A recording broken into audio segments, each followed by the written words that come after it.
झारखंड के किसानों के लिए राहत भरी खबर। बढ़ाई गई फसल राहत योजना में निबंधन की डेडलाइन। झारखंड राज्य फसल राहत योजना के तहत झारखंड के किसानों के निबंधन की तारीख एक बार फिर से बढ़ा दी गई है। अब झारखंड के किसान 30 नवंबर तक ऑनलाइन निबंधन करा सकते हैं। खबरों को माने तो पूर्व से निबंधित किसानों को केवल 10 जबकि नए किसानों को निबंधन शुल्क के रूप में 40 रुपये खर्च करने होंगे। निबंधित किसानों की फसल को नुकसान होने पर मुआवजे का प्रावधान है। 50% या उससे अधिक नुकसान पर प्रति एकड़ 4,000 जबकि 50% से कम नुकसान पर 3,000 रुपये प्रति एकड़ मुआवजा दिया जाएगा। एक किसान को अधिकतम 5 एकड़ फसल राहत के लिए ही मुआवजे का प्रावधान किया गया है। 2 वर्षों पहले झारखंड के किसानों के लिए यह योजना लॉन्च की गई थी। झारखंड उच्च न्यायालय के जज के अंगरक्षक की गोली लगने से मौत। झारखंड उच्च न्यायालय के जज जस्टिस एस.एन. पाठक के अंगरक्षक की गोली लगने से मृत्यु हो गई है। अंगरक्षक ने खुदकुशी की है या फिर एक्सीडेंटल गोली चली है, इसकी जांच की जा रही है। मीडिया की खबरों को माने तो गुमला के रहने वाले बलराम एक्का जस्टिस एस.एन. पाठक के अंगरक्षक के रूप में लंबे समय से कार्यरत थे। बलराम जस्टिस के आवास स्थित एक आउट हाउस में ही रहा करते थे। खबरों को माने तो शुक्रवार की सुबह लगभग 9:30 बजे न्याय पथ स्थित जस्टिस के आवास से गोली चलने की आवाज़ें आईं। हाउस गार्ड जब मौके पर दौड़े दौड़े पहुंचे तो देखा कि बलराम एक्का अपने कमरे के बाथरूम में खून से लथपथ पड़े हुए हैं। उनका AK-47 राइफल भी पास में पड़ा हुआ था।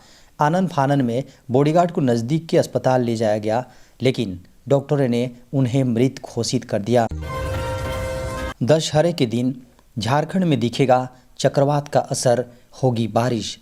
अगले 2 से 3 दिनों में देश के कई राज्यों में बारिश की संभावना है। मानसून के वापस लौट जाने के बाद जहां एक और धीरे धीरे ठंड अपना पैर पसारना शुरू कर दिया है, वहीं मौसम विभाग की ओर से मिली जानकारी को माने तो एक चक्रवात का असर देश के कुछ राज्यों में देखा जा सकता है।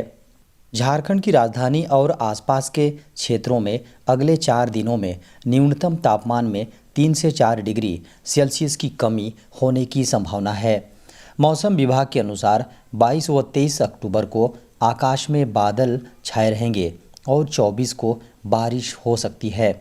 स्काईमेट वेदर के अनुसार चक्रवात का नाम तेज बताया जा रहा है। साथ ही जानकारी ये भी मिल रही है कि मौसम विभाग ने इसके लिए अगले 2 से 3 दिनों के लिए लक्षद्वीप, दक्षिण पूर्व अरब सागर और मध्य अरब सागर में मछुआरों को चेतावनी दी है। स्काईमेट वेदर के अनुसार दक्षिण पूर्वी राजस्थान पर एक चक्रवाती हवाओं का क्षेत्र बना हुआ है। साथ ही एक अन्य चक्रवाती परिसंचरण पूर्वी बांग्लादेश और आसपास के इलाकों पर भी है। दक्षिण पूर्व समुद्र के ऊपर एक लो प्रेशर का एरिया और पूर्व मध्य सागर से जुड़ा रहा है। संबद्ध चक्रवाती परिसंचरण मध्य क्षोभ मंडल स्तर तक फैला हुआ है। साथ ही ये भी बताया जा रहा है कि चक्रवाती परिसंचरण दक्षिण पश्चिम बंगाल की खाड़ी पर है। इसके प्रभाव से अगले 24 घंटे के दौरान बंगाल की खाड़ी के मध्य इलाकों पर एक लो प्रेशर का एरिया बनने की संभावना है। पूरे देश के लिए मिसाल बने झारखंड के पिता पुत्री। देश भर में ऐसे अनोखे मामले, जी हाँ अनेकों मामले सामने आते हैं जिसमें माता पिता बेटी की शादी के बाद उसकी चिंता करना छोड़ देते हैं। वह किस हाल में है, कैसे गुजारा करती होगी, ये जानने की कोशिश तक नहीं करते और इसी के बाद ससुराल की ओर से बेटियों के साथ मानसिक व शारीरिक प्रताड़ना की खबरें सामने आती रही हैं। लेकिन इन्हीं सब मामलों के बीच झारखंड से एक ऐसा अनोखा मामला सामने आया जिसने अपनी बेटियों से शादी के बाद मतलब न रखने वाले माता पिता को एक बड़ी सीख दी है। इस मामले में बताया गया है कि बेटियां सिर्फ शादी से पहले घर की लक्ष्मी नहीं होती है, बल्कि शादी के बाद भी उन्हें उतने ही सम्मान का अधिकार होता है। दरअसल बीते गुरुवार से सोशल मीडिया पर एक मामला वायरल हो रहा है। इस मामले में एक पिता ने ससुराल में बेटी को मिल रही प्रताड़ना के बाद उसे उसके हाल पर नहीं छोड़ा, बल्कि बड़े ही धूमधाम के साथ वापस मायके लेकर आए। ये मामला अब सोशल मीडिया पर वायरल होने के बाद लोगों के लिए प्रेरणा का काम कर रहा है। बता दें कि यह पूरा मामला झारखंड के राजधानी रांची स्थित कैलाश नगर कुम्हार टोली का है, जहां रहने वाले प्रेम गुप्ता का कहना है कि यह बारात बेटी के ससुराल के लिए विदाई के लिए नहीं बल्कि ससुराल की प्रताड़ना से मुक्ति दिलाने के लिए निकाली गई है। जेएसएससी ने 2 परीक्षाओं की तिथि कर दी एक साथ जारी। जेएसएससी यानी झारखंड कर्मचारी चयन आयोग ने सीजीएल यानी संयुक्त स्नातक स्तरीय परीक्षा का कैलेंडर बनाते समय लापरवाही बरती।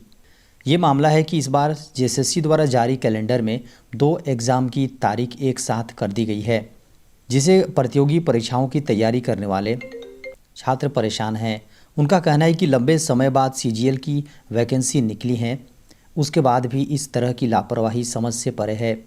दरअसल कुछ दिनों पहले झारखंड कर्मचारी चयन आयोग यानी जेएसएससी ने सीजीएल यानी संयुक्त स्नातक स्तरीय परीक्षा का कैलेंडर जारी किया, जिसमें आयोग ने परीक्षा की तिथि 16 और 17 दिसंबर को रखी, जबकि उस तारीख से पहले से ही आईटीआई इंस्ट्रक्टर की परीक्षा की तिथि निर्धारित है। झारखंड के सरकारी अस्पतालों में होगी फिजियोथेरेपिस्ट की नियुक्ति। हेल्थ डिपार्टमेंट ने सामान्य तथा विशेषज्ञ फिजियोथेरेपिस्ट के पदों पर भर्ती के लिए झारखंड राज्य फिजियोथेरेपिस्ट ऑक्यूपेशनल थेरेपिस्ट यानी भर्ती प्रोन्नति एवं अन्य सेवा शर्त नियमावली 2022 गठित करने का फैसला लिया है। मीडिया की खबरों को माने तो इसका ड्राफ्ट तैयार कर लिया गया है। इस पर संबंधित लोगों से 31 अक्टूबर तक सुझाव मांगे गए हैं। झारखंड के सरकारी हॉस्पिटलों में पहली बार फिजियोथेरेपिस्ट ऑक्यूपेशनल थेरेपिस्ट की भर्ती होगी। सामान्य थेरेपिस्ट के साथ साथ विशेषज्ञ फिजियोथेरेपिस्ट के मूल पदों पर नियुक्ति होगी, जबकि इसके उच्चतर पद भी होंगे जो इनकी प्रोन्नति से भरे जाने हैं। खबरों को माने तो प्रस्तावित नियमावली के अनुसार सामान्य एवं विशेषज्ञ फिजियोथेरेपिस्ट के मूल पदों पर नियुक्ति झारखंड कर्मचारी चयन आयोग यानी जेएसएससी के माध्यम से किए जाएंगे। नियुक्ति हेतु मेधासूची आयोग द्वारा आयोजित होने वाली परीक्षा के प्राप्तांकों तथा शैक्षणिक एवं अनुभव के आधार पर मिलने वाले अंकों के योग से तैयार होगी। बता दें कि लिखित परीक्षा 100 अंकों की होगी। वित्त मंत्रालय का ऐलान, 38 लाख कर्मचारियों को मिलेगा दिवाली बोनस। त्योहारी सीजन के दौरान केंद्र सरकार ने अपने कर्मचारियों एक और दिवाली गिफ्ट दे दिया है। वित्त मंत्रालय ने उनके लिए दिवाली बोनस की घोषणा की है। 17 अक्टूबर 2023 को लिए गए निर्णय के अनुसार कर्मचारियों को दिवाली बोनस के तौर पर 30 दिन की बेसिक सैलरी के बराबर रकम मिलेगी। दिवाली बोनस केंद्र सरकार के कर्मचारियों को दिया जाने वाला एक एनुअल नॉन प्रोडक्टिविटी से जुड़ा बोनस है। दिवाली बोनस के लिए वो कर्मचारी ही एलिजिबल होंगे जिनके पास 31 मार्च 2023 तक रोजगार है। साथ ही 2022-23 वित्तीय वर्ष के दौरान कम से कम 6 महीने की बिना किसी रुकावट के सर्विस की है। वित्त मंत्रालय के आदेश में कहा गया है कि ऐसे आकस्मिक मजदूर जिन्होंने 6 दिन के सप्ताह वाले कार्यालयों में 3 साल या उससे अधिक समय तक प्रत्येक वर्ष कम से कम 240 दिन काम किया है को भी बोनस दिया जाएगा। बता दें कि बोनस राशि कर्मचारी के मूल वेतन के आधार पर निर्धारित की जाती है, जिसकी अधिकतम सीमा 7,000 रुपये है। बता दें कि दिवाली बोनस ग्रुप बी और ग्रुप सी कैटेगरी के सभी नॉन गैजेटेड कर्मचारियों को दिया जाएगा। इसका मतलब है कि लगभग 38 लाख केंद्र सरकार के कर्मचारियों को ये बोनस दिया जाएगा। अब एनटीए नहीं कराएगा JEE main exam. JEE exam की तैयारी में जुटे हुए हैं तो ये खबर आपके काम की है। बता दें कि जेईई मेंस एग्ज़ाम की जिम्मेदारी अब एनटीए नहीं कराएगा। शिक्षा मंत्रालय ने इसकी जिम्मेदारी के लिए एक नए बोर्ड का गठन किया है। अब ये बोर्ड ही आईटीआई आईआईटी और एनआईटी में नामांकन के लिए इंट्रेंस टेस्ट कराएगा। इस बोर्ड का नाम जेईई एपेक्स बोर्ड यानी जेएबी है। इसी बोर्ड को जेईई मेन एग्ज़ाम कराने की जिम्मेदारी सौंपी गई है। मीडिया की खबरों को माने तो इसके अतिरिक्त इस बोर्ड में IIT Bombay, IIT Guwahati, IIT Lucknow, IIT Madras, NIT Rourkela, NIT Surathkal, IIIT Hyderabad, IITM Gwalior के director, Madhya Pradesh, Assam, Manipur, Maharashtra, UP, Punjab engineering college, CBSE के चेयरमैन, NIC, NTA और CDAC के डायरेक्टर जनरल व MOE के एडिशनल सेक्रेटरी और जॉइंट सेक्रेटरी को मेंबर बनाया गया है। नोटिफिकेशन के अनुसार JAB के पास स्वयं का एक अस्थायी सचिवालय होगा जो NTA द्वारा उपलब्ध कराया जाएगा। वहीं JEE इंटरफेस ग्रुप आर्थिक सहायता देगा। त्योहारों पर घर जाने वाले यात्रियों के लिए बड़ी खुशखबरी, रेलवे चलाएगा वंदे भारत समेत 34 स्पेशल ट्रेन। त्योहारी सीजन के शुरू होने से पहले ही ट्रेनों की टिकटों की बुकिंग हो जाती है, जिसके कारण से त्योहारों के समय ट्रेनों में कंफर्म टिकट पाना लोगों के लिए मुश्किल है नहीं, लगभग असंभव सा बन जाता है। इस दौरान ज़्यादातर ट्रेन रूट पर टिकटों के लिए मारामारी रहती है, जिनमें सबसे अधिक दिक्कत यूपी, बिहार और बंगाल की ओर जाने वाले यात्रियों को झेलनी पड़ती है। नवरात्र से पहले से शुरू हुई यह दिक्कत दिवाली के बाद छठ पूजा तक जारी रहती है। इस बीच रेलवे ने यूपी, बिहार और बंगाल समेत विभिन्न रूट के लिए कई स्पेशल ट्रेनों को चलाने की घोषणा की है। वहीं कई ट्रेनों में अतिरिक्त कोच भी लगाए गए हैं ताकि लोगों को कन्फर्म टिकट के साथ आरामदायक यात्रा का अनुभव मिल सके। इसके लिए रेलवे ने वंदे भारत, AC स्पेशल और सामान्य श्रेणी समेत कुल 34 स्पेशल ट्रेनों को चलाने की घोषणा की है, जबकि 69 ट्रेनों में 152 अतिरिक्त कोच लगाए जाएंगे।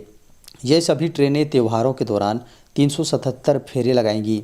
इनमें 1326 सामान्य श्रेणी, 3328 शयनयान और 2513 वातानुकूलित समेत कुल 5980 कोच लगेंगे, जिससे 5,50,000 बर्थ यात्रियों को उपलब्ध हो सकेगी। अब गूगल आपको देने वाला है लोन, भारत में जल्द लॉन्च होगा सचेत project. Internet search engine Google ने भारत में छोटे व्यवसायों की मदद के लिए गूगल पे एप्लीकेशन पर सैशे लोन यानी छोटे ऋण की घोषणा की है। गूगल इंडिया ने कहा कि भारत में व्यापारियों को अक्सर छोटे ऋण की ज़रूरत होती है, इसलिए टेक दिग्गज जीपे एप्लीकेशन पर सैशे लोन लॉन्च करेगी। छोटे व्यापारी जल्दी ही इस सुविधा का लाभ उठा सकेंगे। गूगल इंडिया ने कहा है कि कंपनी छोटे व्यवसाय मालिकों को 15,000 रुपये पर ऋण प्रदान करेगी, जिसे 111 की आसान पुनर्भुगतान राशि में चुकाया जा सकता है। लोन का उपयोग ऑनलाइन और ऑफलाइन किया जा सकता है। गूगल पे ने व्यापारियों को उनकी कार्यशील पूंजी आवश्यकताओं को हल करने में मदद करने के लिए ई-पे लेटर के साथ साझेदारी में एक क्रेडिट लाइन बनाई है। व्यापारी अपने स्टॉक और आपूर्ति खरीदने के लिए सभी ऑनलाइन और ऑफलाइन वितरकों में इसका उपयोग कर सकेंगे। गूगल इंडिया ने ICICI बैंक के साथ मिलकर UPI पर क्रेडिट लाइन लॉन्च की है। गूगल इंडिया ने एक्सिस बैंक के साथ साझेदारी करके गूगल पे पर व्यक्तिगत ऋण के पोर्टफोलियो का भी विस्तार किया है।